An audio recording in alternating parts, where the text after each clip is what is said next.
벙커원 라디오. 와인을 같이 마신다는 건 누군가를 축하해 줄 일이 있거나 혹은 누군가의 흑심이 있거나 둘 중에 하나예요. 여름이니까 소비뇽 블랑이 좋겠네요. 이런 정도. 이제 소비뇽 블랑은 비싼 와인은 별로 없습니다. 별로 없어. 중요한 것은 소비뇽 블랑 중에 비싼 게 없다는 겁니다. 주문을 할 때 가본 적이 없어도 시실리아 와인 혹시 있나요? 라고 한마디를 해보는 겁니다. 종류가 많기 때문에 이탈리아 와인은 절대 뽀록날 가능성이 전혀 없다는 거. 이 한마디 정도는만 아시면 될 것 같아요. 많이?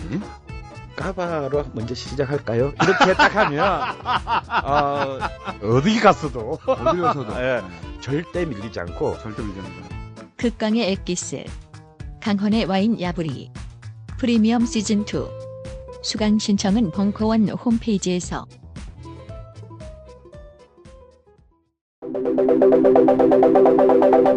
강헌의 대중문화사 시즌4 제1강 TV 드라마와 아이돌 그룹 K-팝 중국발 한류의 붐을 일으키다.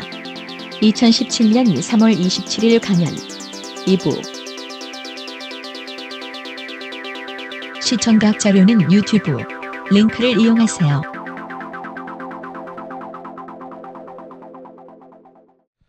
자, 그런 한편으로 90년대에는 이제 92년에 우리가 지난 시즌 3에서 그 짚어봤듯이 SBS라는 민영방송국이 개국하면서 이제 지상파 방송이 3사 방송 체제로 바뀌고 이미 보도와 교양에서는 절대 쫓아갈 수 없는 SBS는 철저하게 예능 제작의 전략을 바꿉니다.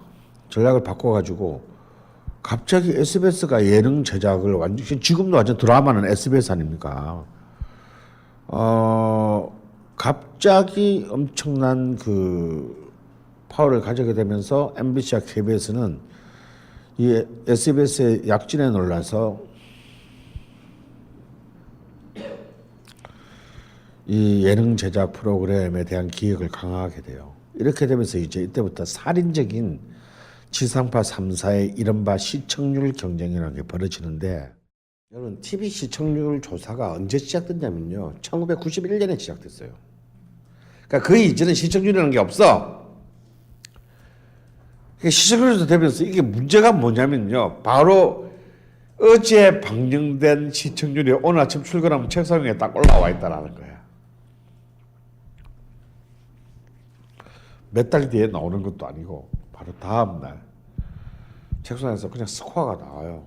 이 시청률은 사실은 신뢰성이 굉장히 떨어지는 조사거든요. TV 시청률 조사는 우리 그 대통령 후보자 선거 조사하고 좀 다릅니다. 수도권 처음 90년대는요, 수도권 지역 300가구에 시청률 체크 그 기계를 붙여놔요. 그럼 300가구만 그걸 가지고 무슨 표본이 되겠어요? 그걸 가지고 나온 그 조사에 목숨을 걸게 됐다라는 거예요. 그렇게 되면서 예능 제작은 점점 그 이전 시대는 비교할 수 없을 정도의 이제 물량들을 투입하게 되고 살인적인 스타 확보의 경쟁이 되고, 그러면서 이제 지상파 방송의 이 예능 프로그램들은 모든 이 문화 산업의 가장 강력한 마케팅 툴로서 작용하게 돼요. 자, 음악만 하더라도 여러분, 음악은 뭐예요? 청각 예술이잖아요. 물론 80년대 TV 강력한 힘을 갖고 있었죠. 하지만 TV만큼이나 라디오 히트라는 것도 FM을 통한, 예를 들어서 좀 이렇게 슈퍼스타들은 TV에 나오고요, 좀 음악성 있는 애들은 라디오에서 이걸 들어야 돼요. 그런데 이제 90년대 오게 되면 완전 라디오의 영향력이 음악 산업에서조차도 무너지게 돼요. 그래서 일퇴백라 이런 말이 나오는 거다 이거. 한 번 텔레비에 나가는 게 100번 라디오에 나가는 것보다 더 영향이 크다. 90년대의 사자성어였습니다. 그래서 이제 특히 지상파 방송, 그중에서 TV 예능 제작국의 정말 무소불위의 문화적 권력을 가진 집단으로 부상하는 것이 이 90년대이고 따라서 이런 천민적인 수준의 인식에 머물러 있던 당시 한국 방송사들의 수준에서 이들의 도덕성이 지켜지리라는 것을 기대한다는 것은 박양이 자신의 공약이 뭔지를 정확히 기억하는 걸 기대하는 것보다 훨씬 더 어려운 일이에요. 그래서 이들은 이제 수많은 비리들을 양산하게 됩니다. 그리고 역시 천민적인 영세 자본으로 이루어져 있던 당시의 한국의 프로덕션 시스템에 있어서도 오로지 이들은 그 자신들의 브랜드 파워, 이런 브랜드 파워, 이미지, 철학 이런 것들을 생각하는 집단들이 아니었기 때문에 오로지 성공만 거두고 돈만 벌면 된다라는 이런 천민적인 인식에서 한 발짝도 진전하지 못했어요. 그렇기 때문에 정말 정치에서나 적용되는 쿠데타의 논리가 문화에 가장 폭력적으로 적용된 시대가 바로 90년대입니다. 쿠데타의 논리라는 게 뭐냐? 성공하면 모든 것이 정당화된다. 어디 가서 훔쳐왔거나 뺏겼거나 뭐 PD한테 몸을 허락해서 주연을 따냈거나 간에 어쨌거나 성공을 하면 모든 것들이 정당화되는 이런 쿠데타적 논리가 바로 한국의 문화산업의 모든 전반적인 시장을 지배하게 됩니다. 왜 이때 특히 대중음악 분야에 있어서 표절 파동이 심각했냐? 성공하면 모든 게 정당화되니까 표절을 하시든지 마시든지 걸리면 죄송합니다 하면 되는 거고 무리를 일으켜서 죄송합니다 하면 되는 거고 표절인 줄 몰랐습니다 그러면 되는 거고 그게 그런 곡이 있었나요? 이러면 되는 거니까 걸리면 재수 없는 거고 그러니까 막 발라드 스타일인 김민종부터 시작해가지고 그냥 룰라 막 이승철 뭐 서태지도 또 연루되고 이런 막 그냥 셀 수 없는 가수들이 마치 표절을 하지 않으면 안 된다는 듯이 일어나대요. 근데 자 여기서 이제 우리가 대중문화 문화산업에 있어서 표절이라는 것을 한번 생각해 볼 필요가 있어요.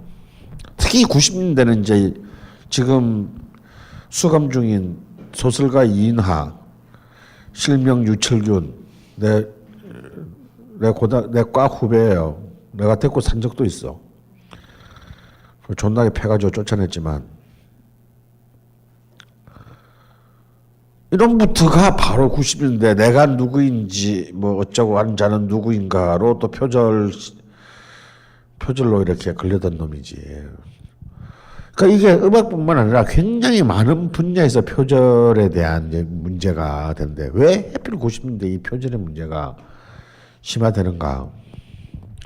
뭐 말하기 좋아하는 애들은 뭐 포스트 모더니즘의 혼성 모방인데 이건 다 개소리고요. 사실은 가장 핵심적인 것은 이겁니다. 자본의 논리 앞에서 오리지널리티라는 진정성이 아무런 도덕적 가치를 지니지 못하게 되면서부터 일어나는 일이다. 그리고 표절을 해도 성공하면 모든 것이 정당화됩니다.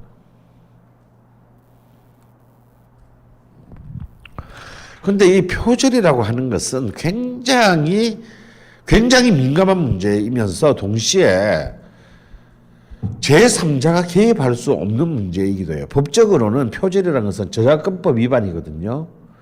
저작권법은 당사자주의가 적용되는 법률입니다. 형법인데도 당사자주의가 적용되는 것이어서 그 재산권을 권리를 침해당한 자가 제소할 때만 법적 분쟁의 대상이 돼요. 가령 내가 이 사람 거를 훔쳤어. 냈는데 다 알아. 근데 여러분들은 이것을 고소할 권리가 없어요. 이 법적 주체자가 많이 고소를 할 수 있대요. 법적 분쟁에 나설 수 있는 주체입니다. 그러니까 이 표절이 왜 쉽게 일하는지 알겠죠? 만약에 이 사람이 알았다 하더라도 이 사람하고만 해결하면 돼. 합의 보면 돼. 이 사람이 고소하기 전에 미안해. 내가 솔직히 네 것 가지고 5억 벌었는데 우리 반띵하자. 3억 줄게. 오케이 말이? 그런데 더 큰 문제가 있었어요. 98년까지는 그 당시 98년까지는 한국하고 일본하고 문화산업 협약이 없었습니다. 왜냐하면 한국에서는 일본 대중문화를 절대로 수용할 수 없는 것이 이제 전통적인 이승만 정부 이후의 입장이었고, 하물며 그 박정희조차 한일 회담으로 일본의 돈을 받으면서 일본과의 국교를 승인하면서도 박정희조차도 문화는 좀 제발 이것까지 들어오게 되면 나는 한국에서 못 버티니까 문화는 좀 이따 다루는 걸로 합시다. 그래서 그때도 유예시켰어요. 박정희마저도. 그러니까 지금 90년대가 끝나는 데까지 우리는 일본하고 국교를 수립했는데 온갖 산업이 교류하고 있는데 문화만은 민족적 감정을 건드릴 소지가 있다고 해서 일본과 모든 문화에 대한 협약을 맺지 않았어요. 그래서 일본 문화는 한국에 들어올 수도 없고, 물론 한국 문화는 일본에 가는 건 자유야. 일본은 규제를 안 했으니까. 왜? 일본은 한국 문화 들어오는데 아무런 관심이 없어, 걔들은. 일본 시장은 여러분 세계 문화 산업 시장에 지금 이제 중국 때문에 3위로 밀렸지만 90년대 끝날 때까지 세계 문화 시장의 20%, 19%를 차지하고 있는 제2위의 막강한 국가입니다. 일본 놈들은 어떤 놈들이냐면요, 밥 딜러는 평생 최근에 오전 전에 한 번 온 거 말고는 한국에 한 번도 안 왔지만, 밥 딜러는 음반 낼 때마다 일본은 아무 데를 안 가도 일본만은 꼭 갔어요. 왜? 일본에는 밥 딜러의 바카락으로 쓴 음반도 판만 나오면 5만 장씩 팔아주는 시장이 있기 때문이지. 밥 딜러는 일본에 갑니다. 꼭 갑니다. 스판이 나오면. 감사합니다 하면서 또 사주셨네요. 한국에는 안 와.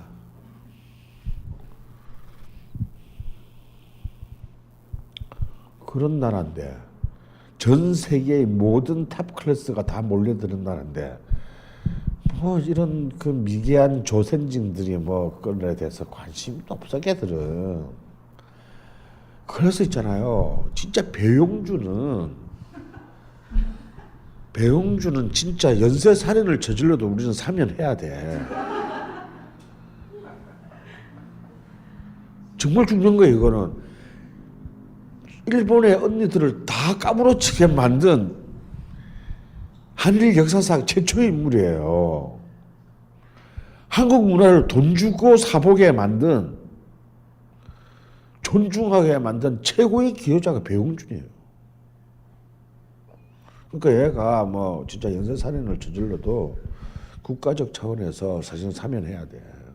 내가 보기엔. 딴 시장도 아닌 일본 시장을 열고 한국의 문화적 아이템을, 문화라는 것을 밸류를 만든 사람이에요.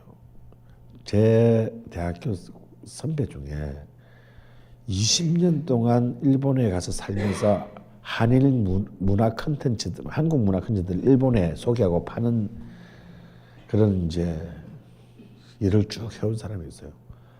연사마 터졌을 때 이 사람 놀았지. 대박이 났어요. 근데 이 사람 그 전까지 10년 동안은 진짜 도쿄에서 힘들어서 먹고 살기가. 그래서 이제 연사마 터지는데 한국 왔을 때 이제 우연히 만나서 밥 먹는데, 형님 어떠십니까? 요새 그랬더니, 야, 너희들은 잘 모르지만 나는 배용준이 신이라고 생각한다. 이 사람은 현장에서 매일 하는 일이 그거니까. 그러니까 뭐냐면 이런 거래요. 일본인들이 생각하는 한국의 문화 컨텐츠는 뭐냐면, 뭐 어차피 우리 거 뺏긴 거, 아니면 싸구려 덤핑, 그래서 아무리 막 포트폴리오를 만들어 갖다 줘도 이렇게 마치 이렇게 이렇게 거지가 동양 온 듯한 자세로 대한다는 거야. 뭐 매달 오니까 그래 뭐 어떤 거 좀 하나 사줄까 뭐 이런 거 정도. 근데 윤사마께서 드시고 난 이후는 내가 안 가도 돼 이제 애들이 와 나한테. 그리고 한국 컨텐츠를 파는데 한마디면 끝난대. 한마디만 붙이면 바로 산대 애들이. 뭔 말 하면 되는 데더라고. 이거 한국에서 잘 나가요. 한국 잘 나가. 그리고 끝. 그렇게 발이 닳도록 이거 한 번만 봐봐라, 들어봐라, 진짜 좋다니까 읽어봐라 해도 그들떠 보지도 않던 일본인들이 배용진 때문에 막 막걸리를 처마시고 꽐라대지를 않나. 15만 원씩을 주고 비빔밥을 사 처먹지 않냐. 배용준의 그 레스토랑 비빔밥 값이 15,000원이거든. 그러면서 막 너무너무 맛있다며.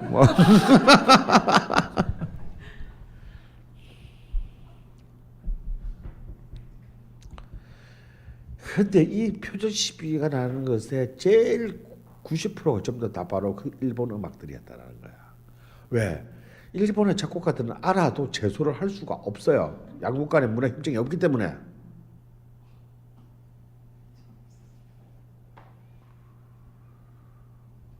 그러니까 이 약점을 노린 거야. 이거 얼마나 저질이냐 이거. 바로 이웃날에 뻔히 보이는데. 그러니까 사실은요, 대한민국에서 이 표절한 놈을 법적으로 응징할 길이 없어. 법적으로. 당사자주의다. 당사자가 없으니.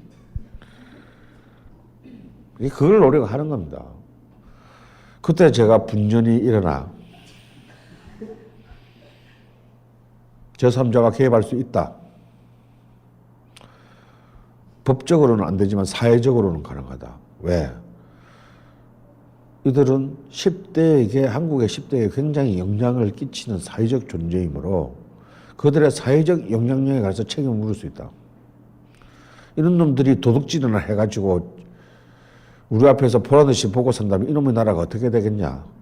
그래서 우리는 법적 책임은 못 물어도 사회적 책임을 물어서 이 새끼들을 전부 거지로 만들어야 된다. 활동을 못하게 된다. 그래가지고 내가 막 얘기해가지고 MBC 막 동원해. 그래도 3사 중에서 그나마 좀 그때만 하더라도 그나마 정신머리가 MBC였어요. 96년도에 제가 MBC에서 표절심의위원회라는 걸 만듭니다. 그래서 15명이 이제 위원회를 참여했는데 대부분 나하고 저기 그 서울 예전에 그 저기 저 버클리 나온 서울 예전에 박모식 교수 말고는 다 MBC PD들이에요. 차장급 이상 PD들이에요. 라디오, TV. 그래서 내가 왜 MBC 하나만으로 되냐? MBC 하나로 난 충분하다고 봤거든. 왜냐하면 MBC가 만약에 이거 표절이야. 그래서 이거는 법적인 책임을 못 물지만 적어도 우리 방송사는 도덕적으로 이 곡을 틀지 않겠다라고 선언만하게 하면 되는 거예요. 그럼 그 새끼는 죽어. 왜?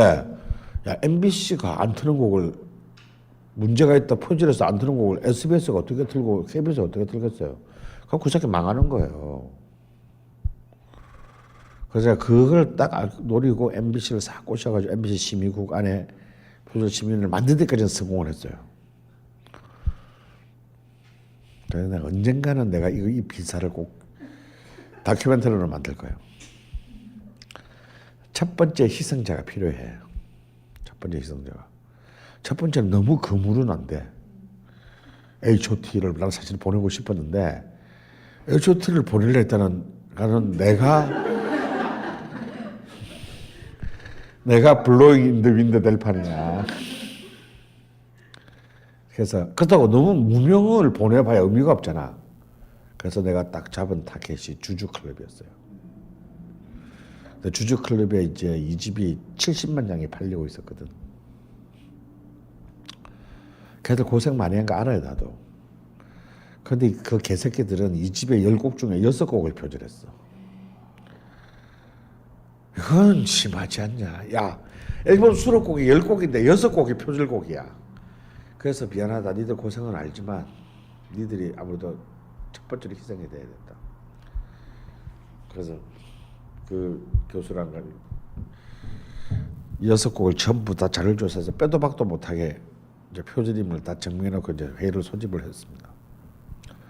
그건 뭐 PD들은 다 뭐 이해관계가 엇갈려 있지만 또 이제 음반 제작자협회 회장님도 이제 여기 위원이야. 자기 다 동료들의 그거잖아. 이 회사도 메이저 회사예요. 락 레코드라고 대만 자본의 굉장히 3대 메이저 회사 중에 하나고, 특히 그 왕 회장님은 굉장히 그 성이 왕씨야. 그래서 왕 회장님은 굉장히 당시 음반을 이렇게 파고 있는데 제가 진짜 바로 집에서 그 전화 받았습니다. 밤길 조심하시라며. 그래서 우리 동네는 가로등이 잘 돼 있어서 괜찮다. 그런데요, 주주클럽을 한 명 보려는데 내가 진짜 생똥을 샀습니다. 이게 보낼 수 있을 것 같았는데 애들 다 사실상 밤중에는 다 룸살롱에서 만나는 이해관계자들이잖아. 얘들 우리 둘만 제외하면. 요들로 가가지고 투표하면 13대 2로 끝날 것 같아. 그래서 제가 이제 그때 그 신해철 제작자이기도 했던 그 김모 그 연예 제작자 협회 회장님도 이 마지막 회의 때 이제 엘리베이터 협회 우연히 같이 탔는데, 강 선생 이 세계 뭐 한 짓은 나쁘지만 앞으로 열심히 한다니까 한번 봐줍시다야. 그걸 팔은 안으로 굽게 돼 있는 거예요. 그래서 이렇게까지 했는데도 한 명도 못 보내면 이거 무슨 가문의 개망신이냐. 그래서 마지막 날은 이제 그 작곡가 그 주주클럽의 남자애가 나와서 소명의 이제 소명 기회도 다 줬어요, 우리는. 그래서 난 이게 마지막 기회다. 그러니까 걔는 분명히 매니저한테 교육을 받아왔을 거야. 너는 무조건 나가서 헛소리하지 말고 뻘짓하지 말고 그냥 죄송합니다. 정말 죽을 죄를 졌습니다. 다시는 안 그러겠습니다. 앞으로 열심히 하겠습니다. 한 번 기회를 주십시오. 이 말만 하라고 분명히 교육을 받았을 거예요. 나는 그 바닥을 룰을 뻔히하니까. 그래서 내가 일부러 자리를 바꿔서 걔 옆 소명하는데 옆에 앉았어. 일부러 옆에. 옆에서 나 성질을 살살 건드리기 시작했지. 아유 씨발 쪽팔려라. 나 같으면 그냥 씨발 한강에서 뛰어내리겠네. 야 씨발 무슨 뮤지션 새끼가 어떻게 반을 뺏기냐? 뭐 이런 거 있잖아. 혼자서 중얼중얼거리면서 지욕하는 거. 이런 것도 밥이 넘어가나? 뭐 이런 거. 이 새끼 완전 돌아버린 거야 그냥.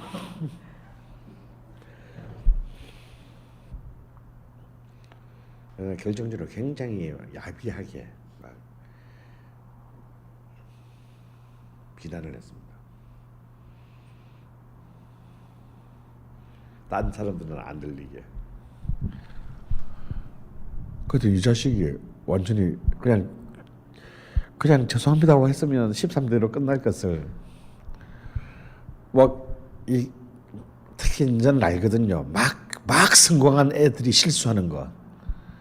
자기 감정이 통제가 안 돼가지고. 그러니까 저는 그 약점을 아주 야비하게 노린 거야. 막 고생하다 막 성공하면요, 진짜 이 햇살이 나를 위해서 존재하는 것 같고요. 이 우주의 별자리가 자기를 중심으로 돌고 있다는 착각을 하게 됩니다. 모든 사람이 똑같아요. 그래서 그때가 제일 위험한 거예요. 오히려 늘 성공을 거둔 자들이 훨씬 겸손하다. 얘가 그냥 그만 이성을 잃어버려 주시네. 고맙게도. 갑자기 얘가 막 부들부들 떨더니 얘는 진짜 순수한 놈이야. 그런 놈이었어. 때가 들문 놈이야. 그 때가 들으니까 나 같은 놈한테 넘어가가지고 인생을 망치게 된 거예요. 진짜 부들부들 떨더니 뭐 아니 어른들이라는 분들이 어때 이러시면 안 됩니다. 막 뭐 이렇게 나오게 된 거야. 사실은 나한테 한 말인데 소명하러 했더니 잘못했던 얘기는 안 하고 뭐 어른이라는 분들이 이런 식으로 하면 안 되는 거죠. 막 오히려 우리를 훈계하는 식으로 간 게 나는 잘 됐다. 넌 죽었다 이 새끼야. 그러니까 바로 앞에 그 연예 제작자 옆에 회장님이 앉았는데 이게 본래 약정하고 다르잖아. 본래 이 하기로 했는데 그래서 이분이 수습을 하시느라고 야, 이 새끼 임마 그러면 안 되지 임마 했는데 문제는 얘의 최후의 비극은 자기를 앞에서 지금 수습하는 분이 연예 제작자 회장님인 줄 몰랐다는 거야. 얘가 아직 짬밥이 없어가지고. 급기야는 아저씨는 뭐예요? 이렇게 내가 이분도 한성질 하시는 분인데 이런 새끼가 잘못을 했으면 나왔다고 100번을 빌어도 모자랄 판에 새끼가 그러냐. 왜 이 새끼한테 고개 빳빳이 쳐들고 임마 잘났다고 지랄해 이 개새끼가 막. 이분이 성질을 돌아주신 거야. 그러니까 나머지 PD도 이미 다 돈을 받아 처먹었어. 락레코드보다. 근데 드디어 찬성표를 던질 수밖에 없는 역사적 명물이 생겨버린 거지. 던져도 되는 15대 0으로. 그래놓고 나중에 얘기하면 돼. 아니 봐주려고 그랬는데 네 애들 어떻게 그렇게 교육시켰냐 이 새끼야. 그렇게까지 하는데 어떻게 임마 안 잘라. 미친놈이지 이 새끼가. 내가 노력은 딱 하는데 이게 내가 태어나서 정말 이런 음모를 꾸며서 성공한 내가 처음이자 마지막이야.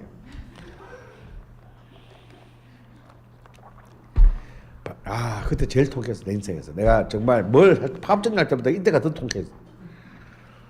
그 다음날 스포츠 신문의 모든 일면에 막 이따만 주주클럽 MBC 방송 출연 금지 1년 15대 0으로 뭐 표절 판정 뭐 이랬던 거예요. 그걸로 주주클럽은 인사건 솔직히 말해서 끝났습니다. 그걸로 실제로 끝나버렸어요.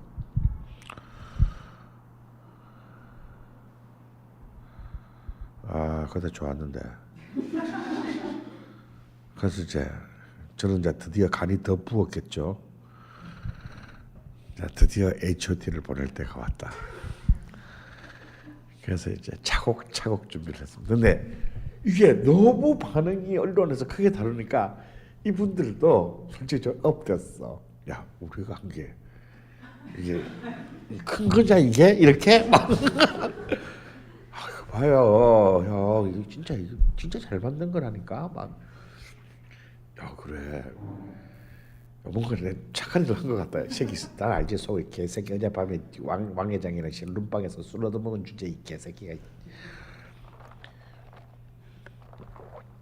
이런 거예요. 뇌물도요. 자기한테 표 안 찍을 놈한테는 안 줍니다.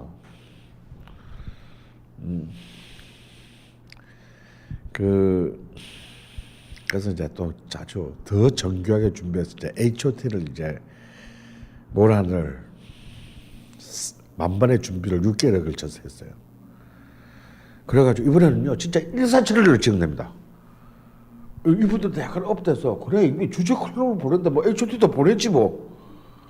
그래서 이제 더 이상 뭐 더 사고를 치게 만들 필요도 없이 드디어 H.O.T를 보내게 생겼어요. 이때 보냈으면 한국의 문화사가 달라졌을 텐데.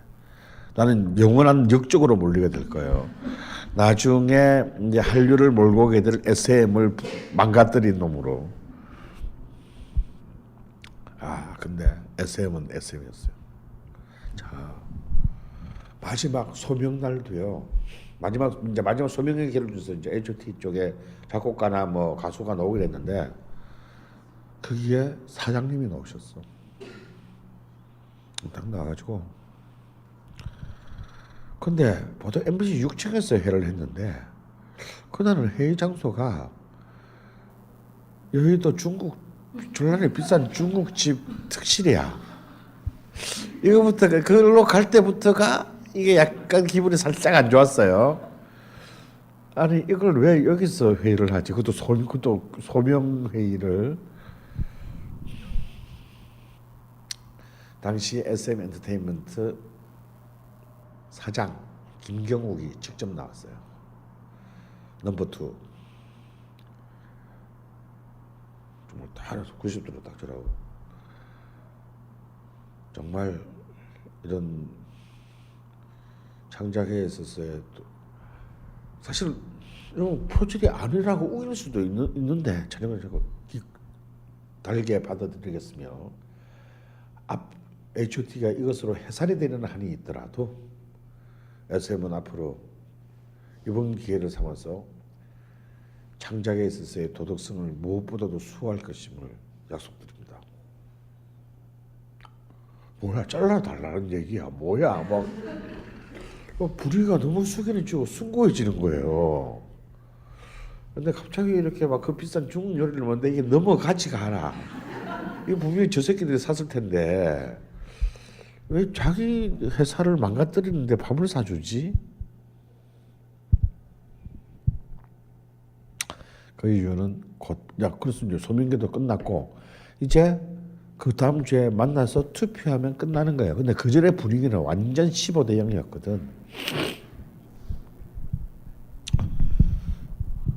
근데요, 그 마지막 투표하는 회의는 영원히 열리지 않게 돼요. 이게 SM의 힘이야. 그냥 위원회잖아, 위원회. MBC 표절 방지 위원회잖아. 그러니까 위원회는 그대로 놔두고 위원회 회의는 영원히 안 열리게 만들어놔 버린 거야. 회의가 열려야 표결을 하지. 얘들 소명할 거 다 하고 그 중국집의 회의가 마지막 회의가 됐어. 야 대단하지 않습니까?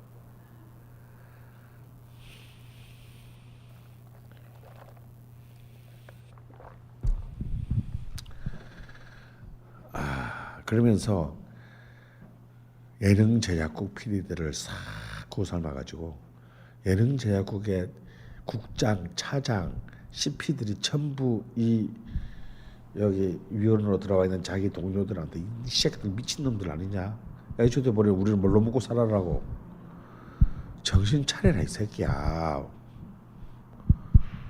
해가지고 애들도 그런가? 하고 이제 막 맹하게 만들어 놓고 회의는 안 열어. 영원히. 지금 이 순간까지. 그리고 이제 에필로그 후일담이 있어요. 그러면 한두 달 지나고 난 뒤에 내가 당했다는 걸 알게 되지. 야, 역시 SM은 세구나.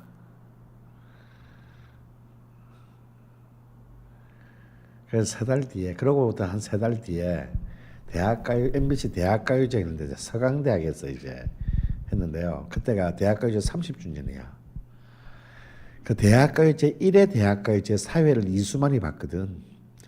그래서 특별 게스트로 이수만이 나왔어요. 근데 제가 해필이면 또 그 30주년 그 대학가요제 제가 이제 심사위원으로 나간. 그러니까 무대가 있으면 바로 앞에 이제 심사위원들이 7명이 쭉 앉았는데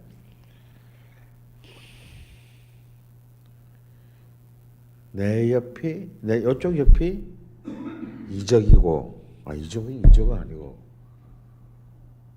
하여튼 뭐 좀 가수 중에 좀 약간 지적이네. 누구 있지? 하여튼 뭐 그런 애 있으면 유명한 애 하나 앉고 내가 앉고 정은아 아나운서가 앉고 내가 앉고 내 옆에 김수철, 배철수 그다음에 그 예능 제작국의 황제 송창희 PD가 이렇게 앉아 있었어요. 내 왼쪽으로는. 근데 바로 무대는 바로 눈앞인데 바로 그 무대에서 이제 리허설을 마친 이수만이 딱 내려와가지고 바로 요 정도 거리예요. 그래서 아는 척하기도 그렇고 좀 그렇잖아 나도. 물론 알는 사이긴 하지만 바로 그 사건이 3달 전에 있었기 때문에 서로 아는 척하기만 한데 이수만 선수가 날 딱 보더니 정중하게 90도로 절을 딱 하고 딱 하는 거야. 난 내 뒤에 MBC 사장님이 계신 줄 알고 뒤에 보니까 대학생들밖에 없어. 이거 뭐지? 그랬더니 막 옆에서 막 송창이 막 배철수 형들이 어우씨 막 그건 센데 야 수만이가 니한테 절을 하고 한다? 너 뭔 짓을 한 거야? 막 절이요? 퍽 주는데요? 엿먹으라는 건데요. 그때 그 피식 웃는 그 눈은 씨발 옆으로 째져가지고 그 피식 딱인 사람들 피식 웃는 그 표정이 아직도 잊혀지지가 않아. 그래서 H.O.T를 보는 데는 실패했어요.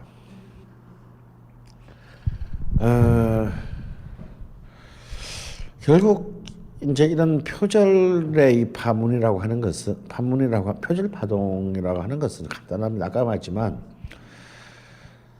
창작 저작권법이고 시간이 그게 다 소용없고요. 기본적으로 아무리 이것이 대중문화 문화 산업의 영역이지만 창작자로서의 지켜야 될 최소한의 도덕적 기준이 붕괴했다는 것을 의미합니다. 여러분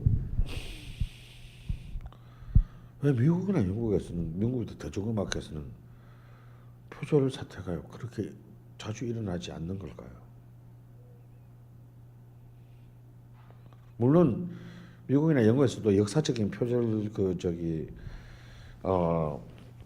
시비가 한 두 건 있긴 합니다만 거의 없어요.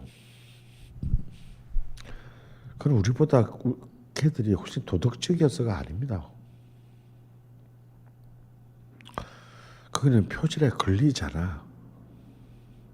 인생이 절단납니다. 정말 지가 번 것의 몇 배를 다 토해내야 돼. 그리고 걔는 영원히 시장에서 아웃이야. 범죄자니까. 절도범이거든. 그래서 하라고 해도 없는 거예요.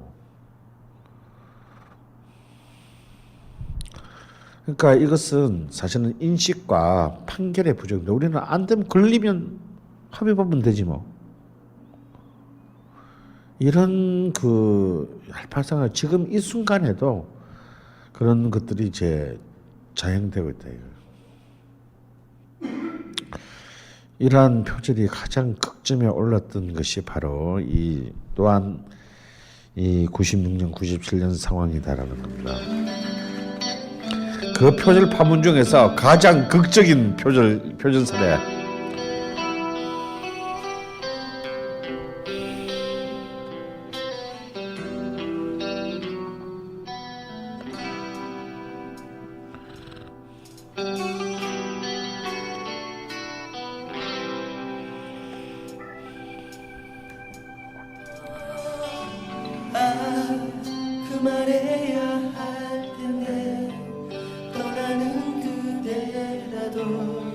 처음에 이 노래 들었을 때요, 우와 그랬어요 진짜. 나 원곡을 몰랐어.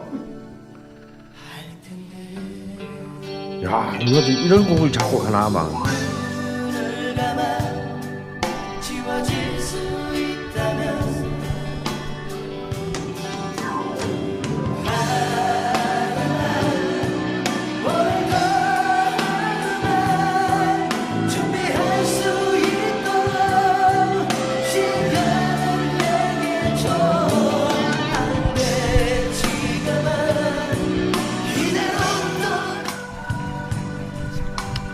물론 이 노래는 굉장히 한국의 차트에서 뭐 7주간인가 1위를 했던 어마어마한 성공을 거둔 녹색지대의 준비 없는 이별인데 이게 바로 일본 최고의 아이돌 밴드인 엑스제팬의 정말 나레이션까지. 이거는 진짜 통째로 보통 뺏길 땐요 잘 모르는 노래. 근데 구석에 숨은 노래 일부의 부분을 갖고 옵니다. 네, 이거는 뭐냐면 이건 진짜 표절이라고 볼 수 없는 게 너무 유명한 가수의 곡을 통째로 이걸 뭐라고 해야 되지? 부합 무치.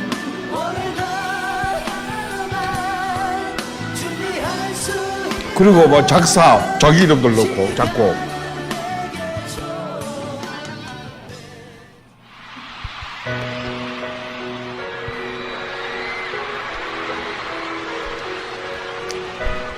태지의 서태지의 TAIJI가 어디서 나온 건지 아시죠? 바로 이 엑스제팬의 멤버 이름입니다. 타이지.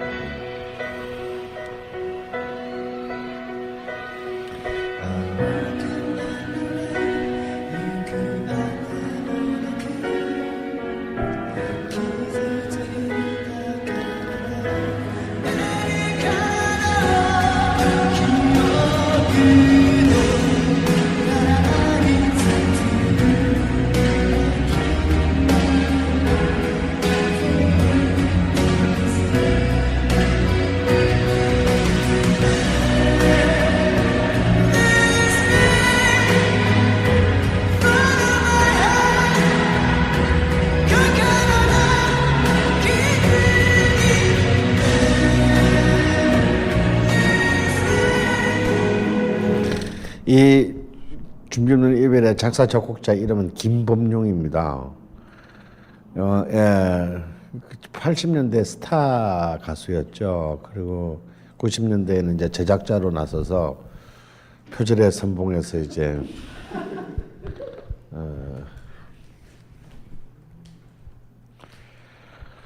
이 95년에서 96년을 넘어오는 시점도 굉장히 중요한 사건이죠. 저 개인적으로 저하고도 관련된 사건이 일어난 굉장히 중요한 헌법재판소의 판결이 있습니다. 바로 표현의 자유에 대한 판결이죠. 다시 말해서 한국 대중문화의 대표적인 것이 이제 여러분 출판은 검열하지 않습니다. 사전. 문제가 되면 사후에 기소를 하죠. 검찰이. 그런데 가장 대중적인 영향이 큰 영화와 대중음악은 이것이 대중에게 판매되기 전에 공윤윤리위원회의 심의를 거쳐서 통과되어야만이 시장에 나갈 수가 있습니다. 근데 이것은 강제조항이고 예외조항은 없습니다. 근데 이것은 말이 좋아서 심의시 이건 뭐죠? 사실상의 국가 권력에 의한 검열입니다. 우리나라 헌법 제22조는 사상과 표현의 자유를 확실하게 보장하고 있고 검열은 가장 반민주주의적 제도의 표본이죠. 그런데 이 모순적인 것이 90년대가 될 때까지 이러고 있었습니다. 그래서 이제 저 같은 이제 이 독립영화를 만든 사람들은 당연히 우리는 공윤윤리위원회의 심의를 받으면 그게 무슨 독립영화야. 안 받고 마구 만들어서 마구 털어버렸습니다. 그래서 우리는 영화법 위반, 공연법 위반으로 이제 늘 기소가 되죠. 그러는 중에 이제는 우리보다 훨씬 유명한 가수 중에서 정태춘 형이 많은 사람들이 아직도 이것을 서태지의 공로로 생각하는 사람들이 많은데 그건 아니고요. 정태춘 형이 89년과 92년에 두 장의 음반을 그 대한민국과 구이 장마 종로에서라는 두 장의 음반을 그냥 심의를 받지 않고 내버렸습니다. 정말 대단한 거죠. 우리는 뭐 양아치들이니까 그럴 수 있는 거고 이분은 슈퍼스타인데 노차사도 검열을 받는데 대단하지 않습니까, 여러분? 노차사도 검열을 받고 꽃다지도 검열을 받는데 이 대중음악가 출신인 정태춘은 씨발 들어서 나는 안 해 하고 그냥 마구 판을 내버려서 우리랑 같이 기소가 됐습니다. 그래서 이제 우리는 이제 종목은 다르지만 우리는 영화법 이쪽은 음반과 비디오에 관한 법률이지만 병합해서 묶여서 달려졌는데 제일 먼저 제가 3년을 끌다가 95년 10월 1일에 10월 5일에 헌법재판소에서 역사적인 판결을 합니다. 우리는 아무도 기대하는 우리는 나부터 또 까먹었어. 난 피고인인데도 그냥 헌법재판소에 간 것만 해도 이거는 쾌거다. 근데 그 당시에 헌법재판관이 누군지는 잘 모르겠지만요. 정말 역사적인 명판결을 내려요. 있을 수 없는 판결을 내립니다. 사실 이번에 헌법재판소의 판결도 진짜 기대하기 어려운 판결이죠.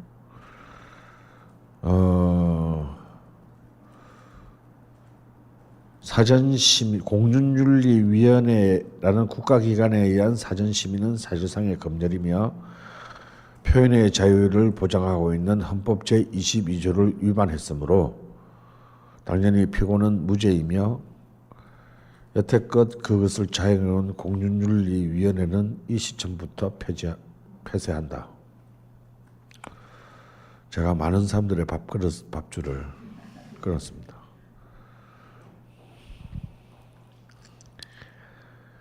이렇게 함으로써 드디어 한국의 대중문화에 있어서도 표현의 자유, 다시 말해서 검열받지 않고 표현할 수 있는 자유가 열렸습니다. 그래서 이제 이때부터 근데 이게 아무 의미가 없다는 것을 알아야 돼요. 이게 왜 아무 의미가 없냐?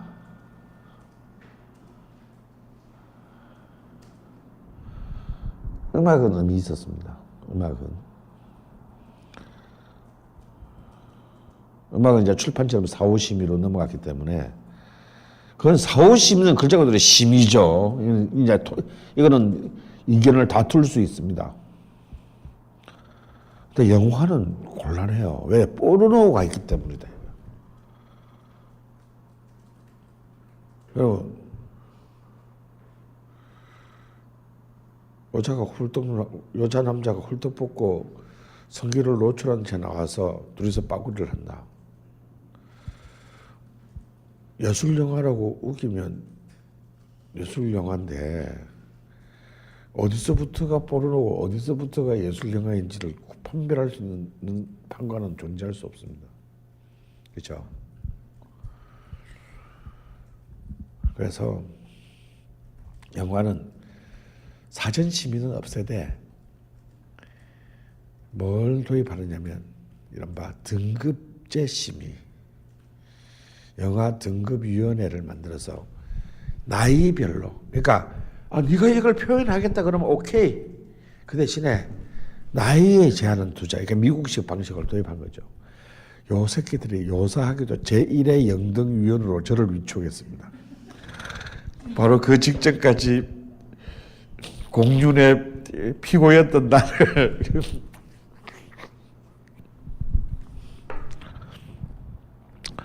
그래서 이건요 굉장한 진전 같지만 진전이 아니에요. 왜냐하면 이것은 권력에 의한 검열을 사실상 자본에 의한 검열로 옮기는 것에 불과합니다. 왜? 영화는 점점 자본 집중화되고 제작비가 몇 억에서 몇십억, 몇백억으로 치솟고 있는데 그럼 그 자본은 다 대자본에서 나오는 자본이란 말이에요. 이전처럼 충무로 자본이라는 건 존재하지 않는단 말이죠. 그러면 그 자본의 입장에서는 이 등급이 12살을 받느냐 15살을 받느냐 청소년 불가를 받느냐에 따라서 예상 수입이 크게 수익 차이가 납니다. 그 등급 한 등급의 차이에 따라서. 그러면 이제는 옛날에는 권력이 과일을 들고 있다가 이건 안 돼. 잘라 했다면 이제는 권력은 그냥 착한 표정을 짓고 앞에 가만히 있고요. 그 돈을 댄 영화를 만든 돈을 댄 자본이 감독을 앉혀놓고 감독 손에 가위를 쥐어준 채 야 이건 15세 걸려 네 손으로 잘라. 이건 새끼야 청소년 불가해도 새끼한테 못 넘어가겠다. 잘라 이 새끼야. 그래서 여러분 디렉터즈 컷이란 말이 왜 나오느냐. 이제 헐리우드는 이미 1960년대에 편집 계약에 있어서 영화의 최종 편집권을 감독이 아니라 투자사인 회사가 가집니다. 그 대신에 이 작품이 성공하고 나면 이에 대한 보상, 예술적 피해 보상에, 예술적인 그 피해에 대한, 정신적 피해에 대한 보상으로, 그래 네 마음대로 꼴리대로 편집해서 내세요 하고 디렉터스 컷을 출시해 줍니다. 진짜 웃기는 짜장면들 아니냐? 우리나라도 디렉터스 컷이 이제 내부자들 디렉터스 컷이 나왔죠. 디렉터스 컷이 나온다는 얘기는 뭐냐면 이미 편집권이 자본에 넘어갔다라는 거예요. 여기서 거부한다? 그러면 감독 해고됩니다.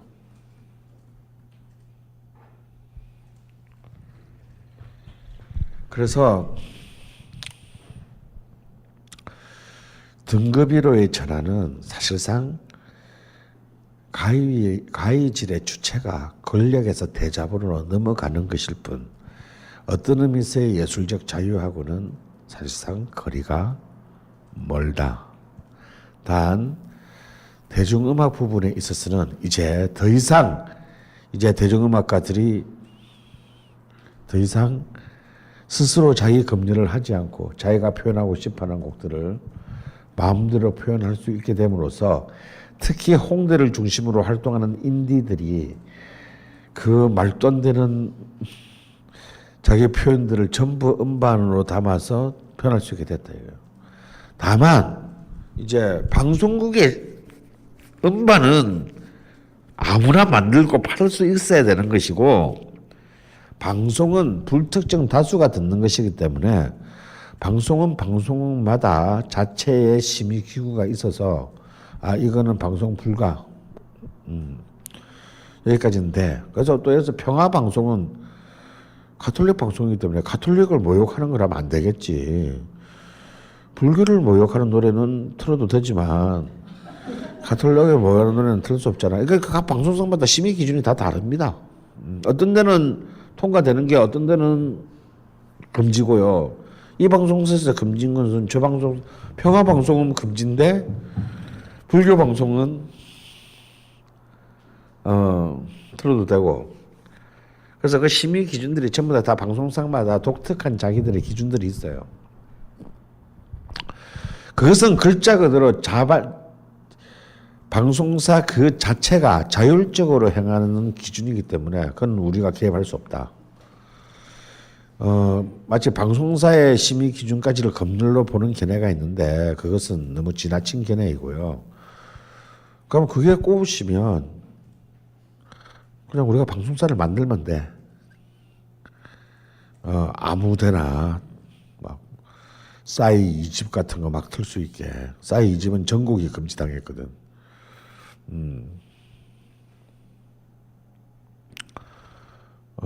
그리고 우리 이제 법원에 기소되면 됩니다. 검찰 내 기소가 되면 되는 거죠.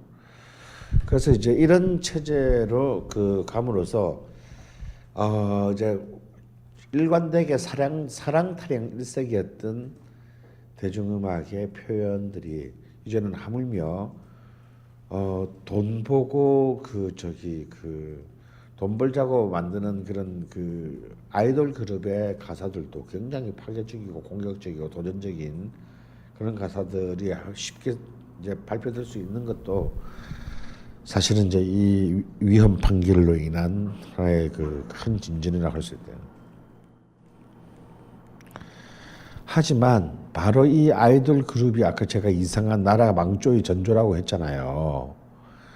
바로 그 이듬해에 이제 우리는 사상 초유의 또 경제적인 위기 사태를 맞게 되고요. 이제 지금 이 순간까지 우리를 고통스럽게 만드는 양극화의 이제 시대에 들어서게 됩니다. 사실 이제 IMF의 파동이라고 하는 것의 본질이 뭐냐, 이런 본질이 뭘 것 같습니까? 사실은 간단하게 보면요, 이것은 국제 금융 자본의 약탈이거든요. 이 IMF가 어디서 시작되냐면 태국에서 시작됩니다. 태국의 법을 경기가 무너지면서 태국에 이제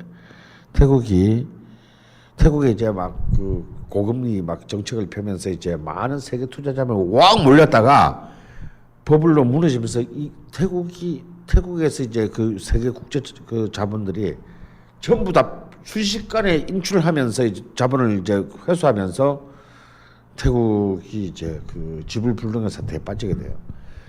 이것이 이제 태국에서 일어난 바람이 결국은 이제 삥 돌아서 한반도까지를 덮치게 된 꼴이 됐습니다. 필리핀을 거쳐 한반도에 상륙합니다. 이때 이미 90년대 우리는 이제 김정은 정부 말기 때 여러분 기억나시나요? 한보 사태. 이제 그야말로 무책임한 어떤 그 은행 대출 대기업에 대한 은행 대출로 인해서 결국은 이제 회사가 망하고 은행 자체가 이제 부실화되는 이런 상황에서 결국 이거는 이제 사실 한만이라고 불리는 투자 자본 중에서도 사실은 악성 그 투기 자본들의 농간이거든요. 그랬을 때 자 민간은 모든 기업은 자기 기업을 방어해야 되는 방어 체제가 있고 또 국가는 국가 차지의 방어 체제인데 사실 대한민국 같은 경우는 관치 금융이다 보니까 이 경계가 사실 좀 애매했습니다.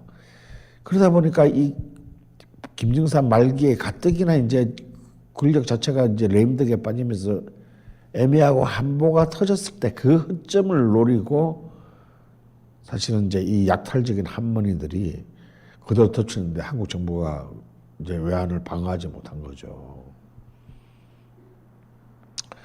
그대로 나라가 정말 포탄 한 방 맞지 않고 걸레가 될 수 있다는 것을 그때 보여줬습니다. 우리의 방어 경제적 이 국제적인 투기 자본으로부터의 방어 능력이 얼마나 허술한지, 기업들의 방어 능력이 얼마나 엉터리인지, 그냥 그저 연일 대마불사만 외치며 우리는 절대 죽지 않을 거라 그런 무슨 씨발 쥐도 점쟁이야 뭐야. 그냥 주술만 내깔에다가 허공으로 날아간 대우그룹부터 시작해가지고 사실 대우그룹은 여러 가지 면에서 국제 경영계에서 주목받는 회사거든요. 쉽게 말해서 세계 경영이라는 개념을 처음으로 현실한 인물이 김우중입니다. 대단한 인물이에요. 하지만 이제 그런 그 자금의 안정성, 캐시플로우의 안정성을 무너지는 순간 그런 것들은 다 거품이라는 것이 한숨에 정리되었고 국가도 구제하지 못합니다. 지금 같았으면 구할 수 있었겠지. 뭐 말도 안 되는 대우조선도 뭐 8조씩을 틀어놓고 있는 판인데. 근데 뭐 리만 브라더스 사태에서 봤듯이 2008년도에 미국도 어쩔 수 없습니다. 어쩌면 포도가 넘어진다는데 어떡할 거야. 국가 기업이 무너지면요, 미국인들. 그 지금 포도의 최대 지분은 어딘지 아시죠? 포도 자동차의 최대 지분은 미국 행정부입니다. 그래서 지금 포도 자동차는 어쩔 수 없이 그냥 국영 기업이 됐어요. 그래서 지금 노사 문제 지금 더 큰 문제가 발생했다는 얘기도 있습니다.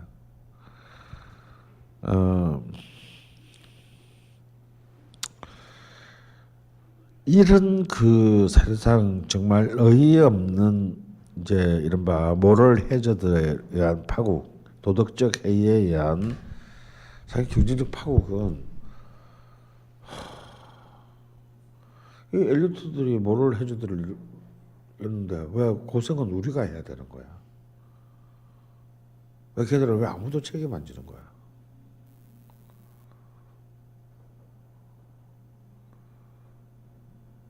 고스란히 이제 이른바 중간층 이하의 봉급 생활자들에게 전종돼요. 어떻게 어떤 방식으로 우리에게 내렸습니까? 멀쩡하게 직장 다니는 양반이 회사 잘리고 비정규직이 되면서 똑같은 일을 하면서 월급이 3분의 1로 줄어. 살 수가 없죠 일단. 그럼 그 아들이라도 이제 대학 졸업해서 취직을 해야 되는데 취직이 안 됩니다. 왜? 회사들이 다 망했기 때문에. 이제 이 순간부터 한국의 이제 이른바 중산층 이하들은 이제 지옥의 터널로 들어서게 됩니다.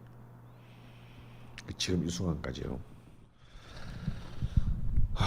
이때 바로 참 가장 불우할 때 김대중 한국의 최초의 민주정부가 해편에 이때 들어선다는 것이 참 아이러니라면 아이러니라고 할 수 있어요. 근데 김대중 정부는요, 사실 제가 볼 때 역대 최고의 정권입니다. 그분 말, 선상님 말이 맞았어. 전 준비되시오.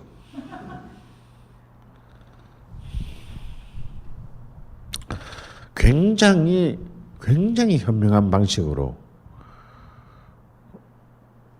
나름 굉장히 훌륭한 방식으로 출구 전략을 마련했고 성공적으로 빠져나왔습니다.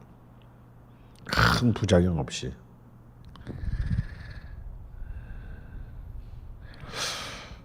그런데 문화산업적 관점에서 보면요, 꼭 그런 것만 아닙니다. 결국 김대중 정부가 출구 정리로 삼은 전략은 뭡니까? IT죠, IT. IT와 신용카드 이 두 가지입니다. 이제 가계의 문제는 신용카드 문제를 해결했고 국가의 이제 기관 산업 문제는 IT 산업에 이제 몰빵합니다. 그래서 아예 정통부란 정보통신부를 만들었고 여기에 삼성전자 출신의 진대재를 투입하면서까지 근데 이 진대재라는 사람이 난 진짜 아까워요. 굉장히 훌륭한 인재였습니다. 그리고 정말 국가적인 만들고 근데 그 뒤로 노무현 정부 때 경기도 도지사 선거에서 패배하면서 이제 정치적 생명이 끝나는데 한 사람이 좀 더 역할을 해줄 수 있지 않았나 싶은데 좀 안타까운 인물 중에 하나예요. 그래서 이제 이 당시에 이제 이른바 그 고용이 막혀버린 이 시장에 IT 비즈니스라는 붐을 일으켜서 젊은 고급 인력들을 그쪽으로 쫙 끌어들이고 이제 인터넷이라는 진짜 그 전까지 사람들이 뭐지? 이런 것이 말로만 가능했던 게 현실이 되는 거야라는 꿈의 비즈니스를 굉장히 급속한 속도로 그 인터넷 인프라망을 만드는 데 성공함으로써 굉장히 전략적인 그 탈출을 훌륭하게 만들어냈어요. 근데 이때 김대중 정부는 사실은 어쩔 수 없이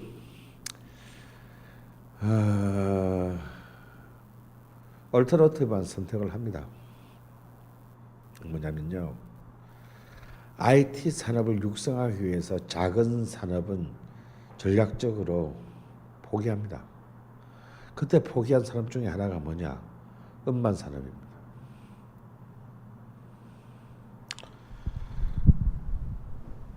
여러분 그 당시 여러분 97년 8년으로 돌아가 보세요.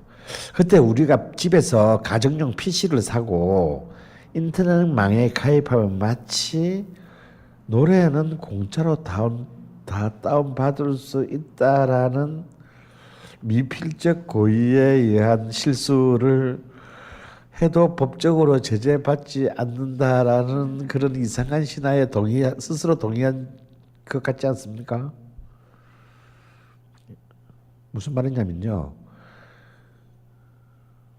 노래가 온라인상에서 유료 다운로드가 시작된 건 대한민국뿐만이 아니죠. 인터넷이 대한민국만 있습니까? 미국에서도 일본에서도 똑같이 시작됐어요. 우리랑 똑같은 시대에. 미국은 어떻게 대응했습니까? 이른바 넵스터 같은 음악 전문 P2P 사이트에게 넵스터는 아직 1원도 매출이 없는데 수십억 달러의 직물적 손해배상을 안김으로 해가지고 그냥 애들이 아예 길을 확 촉촉하게 길을 확 끊어놔가지고 죄송합니다. 다시는 안 그러겠습니다 하고 아무도 못하게 만들어놔 버렸어요. 아 돈이나 벌고 직무적 손해배상을 때려야지. 아니 수익은 1달러도 없는데 막 수십억 달러를 때려버리니 뭐 전부 이건 아닌가 봐요 하고 이제 떠났고요. 일본은요 굉장히 철두철미하게 했습니다. 개몽을 했어요. 개몽을 정부 차원에서. 자, 니들이 마음을 먹고 공짜로 노래를 다운받으러 맘먹는다면 할 수 있다. 막을 수 없다. 그러나 그것은 범죄자의 행동이다. 당신이 스스로가 자랑스러운 시민이라고 생각한다면 떳떳하게 돈을 내고 다운을 받아라. 일본은요 곡당 다운로드가 600엔이었어요. 세계에서 제일 비쌌습니다. 그런데 일본 애들은요 혹시 일본인들이야 이래서 안 돼. 걔들은 다 시키는 대로 전부 다 돈 내고 다운. 그런데 한국은 아무런 액션을 취하지 않았습니다. 모른 척했습니다. 이런 걸 미필적 고의에 의한 외면이라고 저는 봅니다.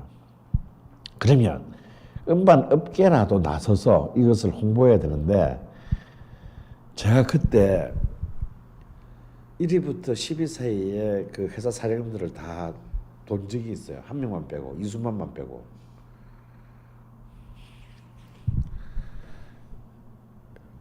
사장님 이제 큰일 났어요. 지금 사장님 망하게 생겼다니까. 지금 정신 차려야 돼. 그래서 인터넷이라는 게 있는데요. 진짜 이게 진짜 넘버3에 제가 대사로 썼습니다. 인터넷이란 말을 아는 사람이 한 명도 없었어요.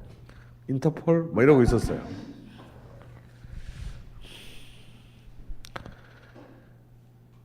아니 내 곡을 뭐 인터폴이 왜 어떻게 갖고서 뭐 쟤들이 받는다면 그게 안 되잖아. 내가 허락을 안 했는데. 근데 물론 허락 안 하셨죠. 돈도 안 들어왔고.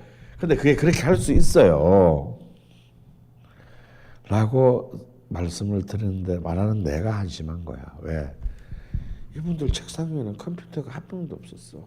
우리나라 탑10 회사에 9개 회사의 회장실에 사장실에 책상 위에 컴퓨터가 있는 사람이 한 명도 없었습니다. 하물며 동아기획의 김영 사장님 방마저도. 그러니 이런 사람들한테 인터넷이 뭐고 불법 다운로드가 뭐며 불법 복제미 P2P 서비스가 어떻게 해서 쪼가리 나가지고 돌아가면서 가가지고 하나로 만들어져 가지고 간단한 것을 설명할 길이 없죠. 제가 아직도 기억나는 건 한국 음반 산업을 이끌어온 최고의 메이저가 지구 레코드지 않습니까? 60년대 이미자, 남진, 신중현, 80년대 조용필을 거쳐 90년대 김종석, 뭐 이선희에 이르기까지 그 임정수 회장님 방에 딱 들어갔는데 영원히 잊지 못할 거예요. 그 책상 위에 컴퓨터 대신에 뭐가 있냐면 이따만한 주판이 있는 거야. 주판. 지금 21세기가 내일 모레인데 주판도 이런 작은 주판이 아니야. 이만해. 알도 이만하고 한 50년 쓴 것 같아요. 막. 그리고 그 앞에는 전표. 손으로 쓴 전표가 이만큼 있고 주판. 내가 이걸 보면서 이 회사가 제일 먼저 망한다. 제일 먼저 망했습니다.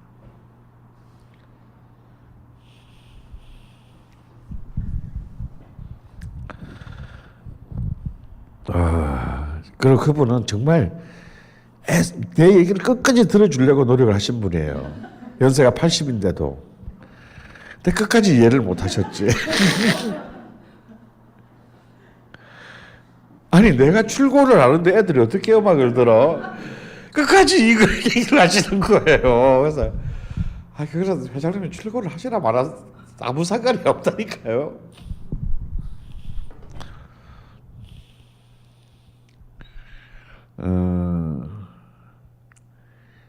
그렇게 해서 이때 한국 대한민국 연간 음반 시장 규모는 4천억 정도였습니다. 굉장히 작은 시장이죠. 4천억을 희생해서 수십조짜리 시장을 만든다면 이거는 정권 차원에서 검토할 만한 일이에요. 그러면서 이제 한국의 음반 시장은 완전 순식간에 인터넷망의 확장과 더불어서 한마디로 개판이 되어버립니다. 그래서 그때 여러분 기억나나요? 손석희의 100분 토론에서 소리바다 사건 누르고 그걸로 토론을 했다니까. 그게 토론거리야 그게. 내가 아직도 기억나게 제가요 패널로 나갔어요. 패널로 나가서 소리바다 불법이다. 그래서 손석희 선수가 나한테 뭐라 그랬냐면 아니 평소 같으면 이쪽에 앉아 계셔야 될 분이 왜 이쪽에 앉아 계시나요? 왜 자본편에 들어있냐는 뜻이지.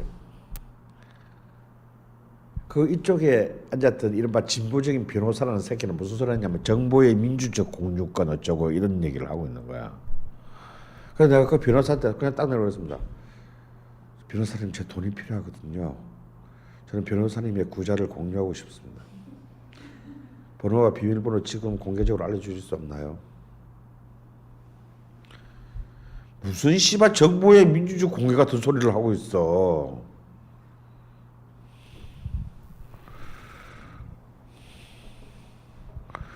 아니 그런 걸로 한국 대한민국의 대표적인 토론 프로로서 이걸 토론을 해야 되는 거냐 말이야. 그때 벅스 가입자가 1200만 명이었어요. 3개월 만에. 제가 그랬습니다. 제가 마지막으로 어떻게 정리했냐면 이 음악이라는 재화를 우리가 돈을 지불한 적고 공짜로 공유할 수 있습니다. 국가가 이 예술가들을 먹여 살려준다면. 그래서 벅스 1200만 가입자들이 사회주의 혁명을 통해서 이 나라를 사회주의화 시키고 그 사회주의 정부가 예술가들을 먹여 살려주고 예술가들의 작품을 우리가 공짜로 나눈다면 나는 기꺼이 거기에 동의하겠다. 그런데 지 사유재산은 지키고 싶어 하면서 남의 노래는 공짜로 듣겠다. 그거는 범죄다. 절도이고.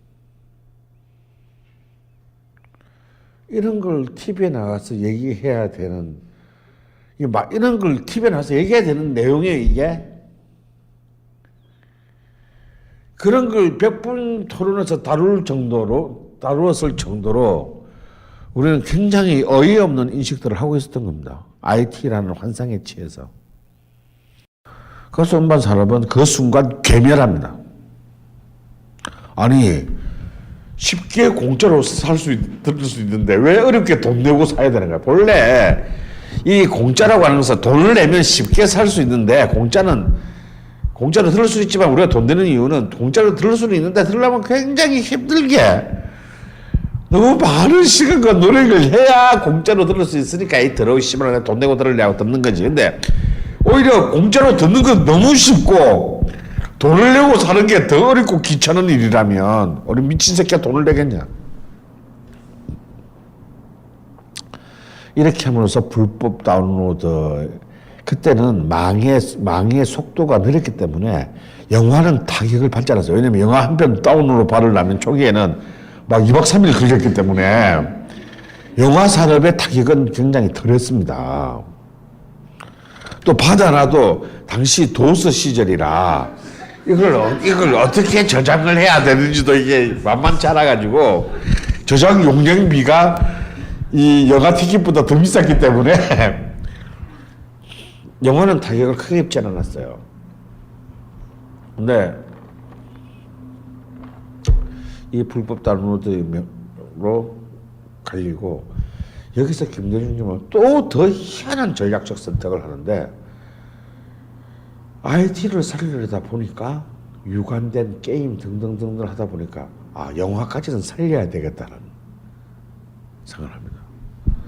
그래서 무려 그 없는 시대에 5천억이 넘는 예산을 한국 영화 투자 자본의 정부가 직접적으로 개입합니다. 뭔 얘기냐? 민간 매칭으로 영화 제작, 영화 투자 자금을 펀드를 만들어요. 민간에서.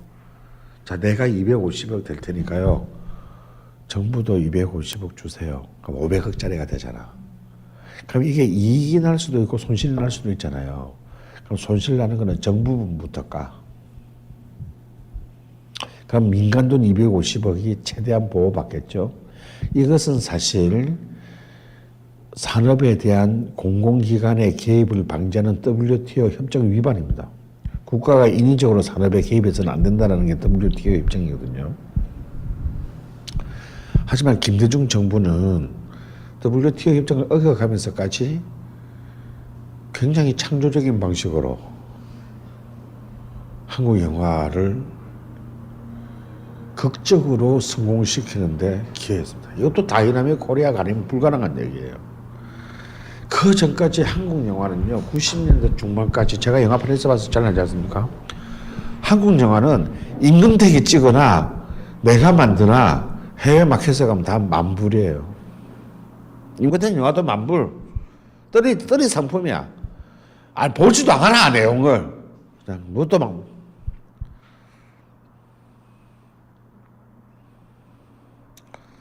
물론 정부가 투자한 5천억 돌아오지 않았습니다. 우선 손실로 다 없어졌어요. 하지만 정부 공공기금은 그렇게 쓰는 겁니다. 민간을 최대한 민간의 그 자발적인 투자는 최대한 보존해주고, 공공기금의 돈으로서 희생시키고, 그리고 질적인 성과를 왜냐하면 여러분 생각해 보세요. 어떤 한 개인도 그런데 한 국가가 질적인 성취를 이루기 위해서는 일정한 투자와 희생이 필요합니다. 근데 그걸 민간 보고 할 수는 없잖아요. 야, 한국 영화를 발전시키기 위해서 네가 한 300억만 손해봐. 그럼 원하면 그런 짓을 해. 근데 이것을 최대한 효율적으로 그리고 영리하게 공공의 자금으로 해결한 겁니다. 그렇게 해서 한국 영화의 제2의 전성시대를 열게 되는데요. 그러면서 이제 이때 김대중 정부 때 또한 많은 그 또 실질적인 문화 정책이 많이 발휘됩니다. 그때 17대 국회인데요. 바로 라이브 클럽의 합법화가 바로 또 이 1999년도에 드디어 법을 통과하면서 이제 참 20세기가 다 가는 마지막 해야 드디어 우리나라도 라이브 클럽이 합법적으로 영업을 할 수 있게 되었다는 거.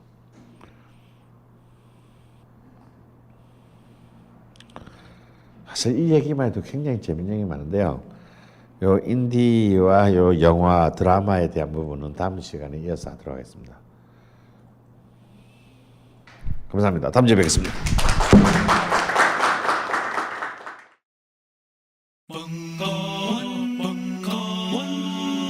벙커원 라디오